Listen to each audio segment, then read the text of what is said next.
Hi, this is Andy Lipton, and welcome to Leading the Break. Today, I'll have the pleasure of speaking with Morgan Tuck, the Director of Franchise Development and an Assistant General Manager with the Connecticut Sun of the WNBA. Great to see you. How Good you to see been? you too. How you been? Pretty good. Pretty good. Pretty good. Just kind of like the calm before the storm, I think, as we get close to season. How are things for you? Great, really enjoying the college season very much. Always excited about March, and then of course the draft's coming up, and then the Yep. WNBA season. But by the way, I remember the Madison Square Garden, the Maggie Dixon Mhm. Classic. You were a sophomore, and at the time, Stewie was kind of the rage, getting a lot of the Yeah. publicity, and you had a veteran team. But I remember you really played. I said to myself, "Wow, you and Kia Stokes really stood out to Mm. me because I hadn't heard of you guys." Right. And and I actually wrote about you. I said, and Morgan Tuck has a soft touch, and Kia Stokes is really a deft shot blocker. I'm Yeah. saying, and anyway, you guys had a wonderful career. Yeah, But it was awesome. It was awesome.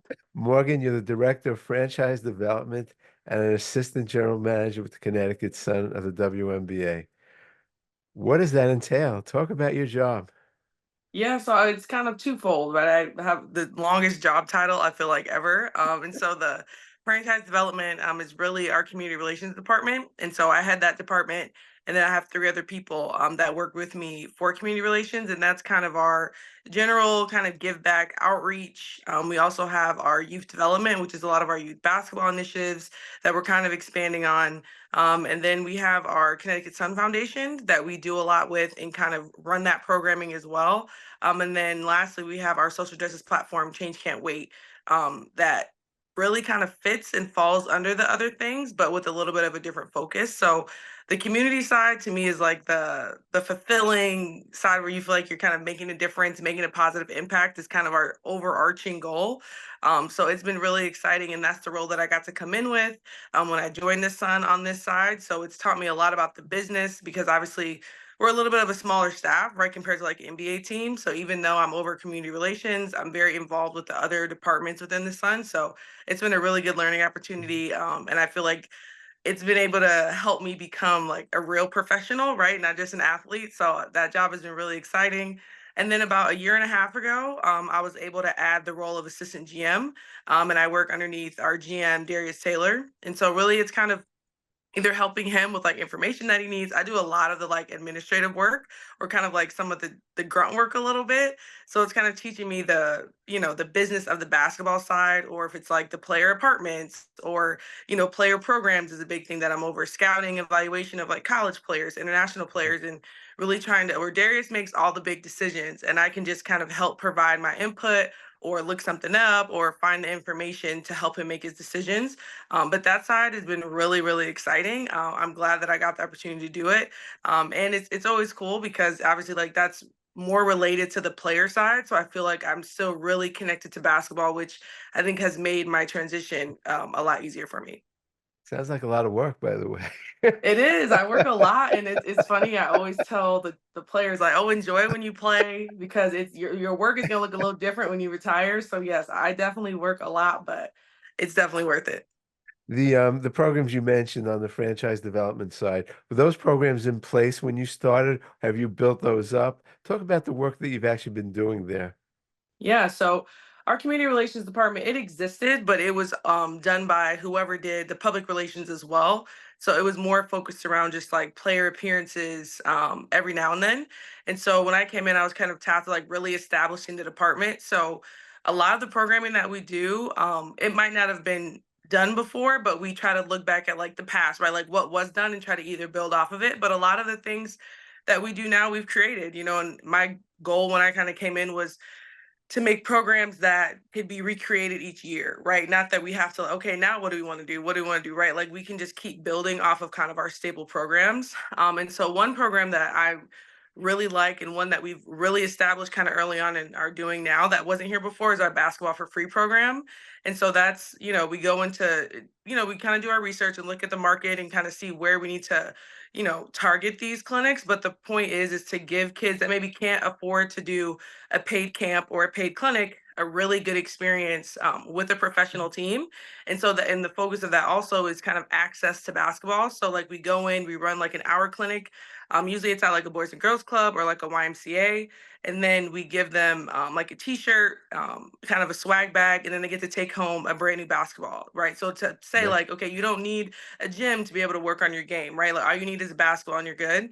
And so that's a program that honestly I kind of took from the Detroit Pistons. They have a basketball for all program, and the New York Rangers, they have a hockey for all program. And so we kind of looked at what are other teams doing that's done really well or performed well, and then I kind of took some of those and put our own twist on it. And so that's what I've realized in the community side is there's so many people out there that are doing amazing things, right? And so for me, it's kind of taking a little bit of what other people are doing, but also really trying to support organizations that are already doing great work, right? We don't have to reinvent the wheel, but we can help amplify what someone else is doing, or if we can add a little bit to their program.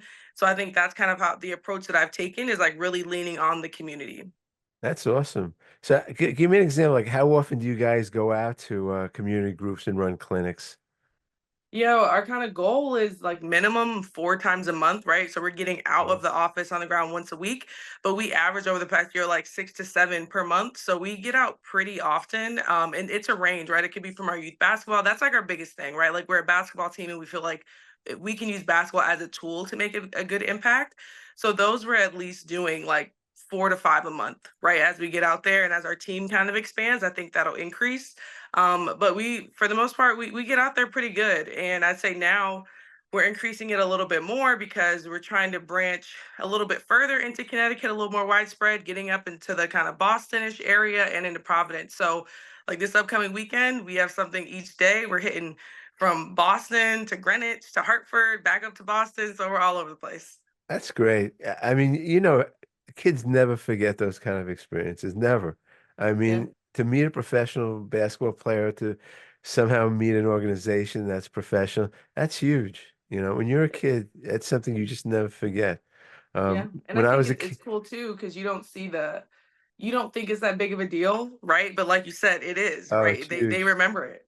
When I was a kid, I went to sleepaway camp as a teenager, like 13, 14, 15, 16 years old. And 2 summers in a row, some of the Knicks came up, Mhm. like Willis Reed, and guys you probably never heard of, like Dave Stallworth, Emmett Bryant. Um, it was huge. I mean, I still remember those clinics Right. they gave. I Yeah. mean, awesome stuff. Um, That's how about on the foundation side? Is that more charitable type giving activities? It is, yeah. So it's kind of a mix of both where we do either funding kind of like specific programs, but a lot we donate to kind of those partners, right, that are already doing the work. And we really enjoy doing that because we know obviously like giving your time and kind of having a presence or giving, things to a program can be very helpful. But I think at the end of the day, monetary donations and being able to help on the financial side makes a really big impact where they're able to kind of expand their programming in different ways. And so we've had kind of this year and a half of kind of like, sorry, my dog is gonna lose it a little bit, but we kind of had a year of like really trying to kind of get everything foundation wise, like set in stone, right? Like this is what we want to do, this is how we want to run it. And so from there, we've been able to fundraise quite a bit. Oh my gosh, come here. We've been able to fundraise quite a bit, and now I feel like we have good cadence of using the funds to really support local organizations, and we think it's made a really big difference so far. I mean, is the fundraising difficult or is it pretty easy given the stature of the son in the community? I'd say it's a little bit of a mix. Like really our main fundraiser, we do a golf tournament Okay. that usually like kind of to kick off the season. We try to focus our fundraising around the season. Obviously it makes a little sense. And then our 50-50 raffle that we run at games is our biggest fundraiser. And we've been able to raise a good amount of money from it. People really enjoy it. And then now we're looking at do we add something toward the end of the year to kind of cap off the season with the last fundraiser. So I would say for now, it's been pretty consistent where it's not too difficult. But I think as we kind of keep expanding and growing, I think it might get a little bit more complicated as we go along. Okay, so let's go to the basketball side. Um, Talk about the things, you talked about evaluating the players. I imagine you guys evaluate every player that's in the WNBA. You evaluate a lot of college players, players overseas. What's that process like? Take us through that process of how do you sort of determine the population of who you want to evaluate, and how do you go about evaluating the players? Yeah, I think first it starts as a really collaborative effort. Like obviously our head coach Steph White and GM Darius Taylor, they kind of like set the kind of what are we looking for, right? What are the things that we find the most important, or base really a lot of it is based off how Steph likes to play in the system that she wants to run, and then looking at players like could they fit into that system, whether it's right away or long term, or could they develop into a player that could. So that kind of like sets the standard for us, and then between like some of our more basketball focused support staff and the coaches, we kind of divide and conquer a little bit. Most all of our coaches coached, besides Bridget did for a little bit, but they coached in college. So they're very familiar with a lot of the other players or the coaches or the systems that that college coach might run.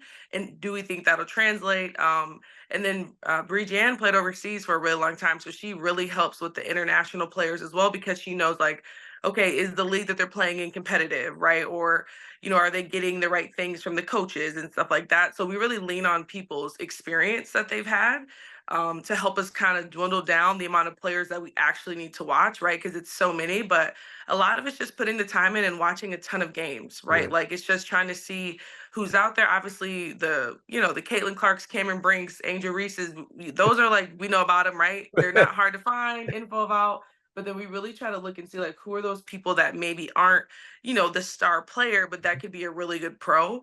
So a lot of it is just watching games, if that's going in person, talking to their coaching staff, or if you try to talk to kind of like their SID or a manager or trainer to try to get some off the court info, see how they are as a person.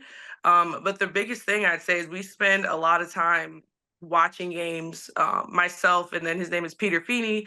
He's our director of basketball operations and player personnel. And we do a lot of groundwork of like, sending out a weekly college schedule, sending out an international schedule. Who are the players this week that we need to be Really? looking at with clips on them? So we try to organize it as much as we can. But really, it's just kind of looking at as many players as you can that you feel like fit. And then if you like them, maybe sending the name to somebody else for them to kind of verify, like, okay, yep, maybe Okay. we should take a look. But it's really collaborative between our whole team. So, but in terms of initial screening, you have the ability to say, I'm not that interested, the person doesn't fit, and it doesn't go any further? Or do you sort of put that name in a database and still kind of have it on your list? Like, how do you screen kind of the initial screening? And does it go to another person or does it drop out of the system? Yeah, so it's a database that we use that has almost every player that we would be looking at, and so you can like put in notes or little things about them.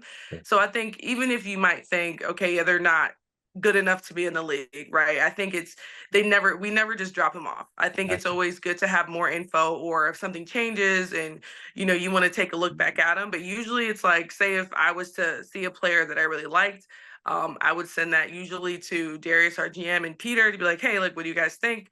And then from there, either do we add them on like our weekly list we want them to look at, or do we kind of have weekly calls also to be like, okay, is there anyone new that you saw that we should all take a look at? So we usually just communicate it.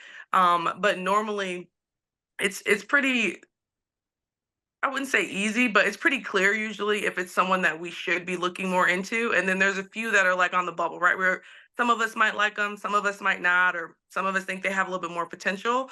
But I think this for sure way that we do it is just get a few people to look at them and kind of talk about them on our weekly calls. And then it's kind of a yay or nay. But I also feel like you have to have a lot of players that that you've seen and have good info on, because it's difficult with the draft, right? You don't know who's going to be available or if someone's actually going to come out or are they going to go back. So it's just easier, I feel like, if you're really familiar with more players, even if you're not a big fan of them, we still feel like we should get some eyes on them so at least we're familiar with who they are.